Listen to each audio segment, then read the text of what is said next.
Welcome to Museum Features. Rebecca here this week. I'm going to be telling you a little bit about the exhibit behind me, which is our dairy equipment exhibit. It's actually fairly new to the museum, so if you haven't been around in a while, this would be a great spot to come and check out the next time you're here. I'll be walking you through a little bit about some of these items and how they work and how they would have functioned practically in the lives of pioneers.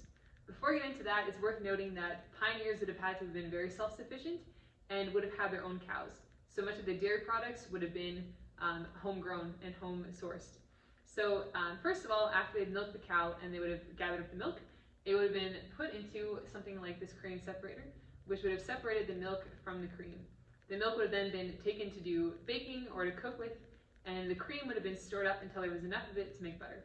At which point, it would have been placed into a butter churn, and would have been churned up until all of the fat had congealed into butter, and the buttermilk, so all the liquid was left over. Once you had the buttermilk and the congealed butter, it would have been placed into something like this butter press to squeeze out all the buttermilk so that the liquid didn't make the butter go rancid. Once that was completed and you had your more or less dry clump of butter, it would have been placed into a butter mold like the one that I'm holding here to make the butter into a square or other shapes. Many of them had designs that would have been printed onto the top of the butter just for aesthetic reasons. On that note, something that I really love about this collection and about the pioneers in general was how everything was both really beautiful as well as functional.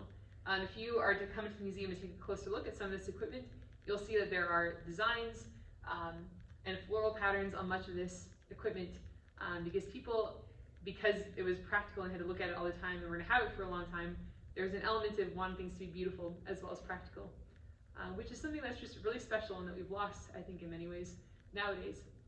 So come and check this little corner out the next time you're here. We're open from Tuesdays to Saturdays, 10 to 5, and we'll see you soon.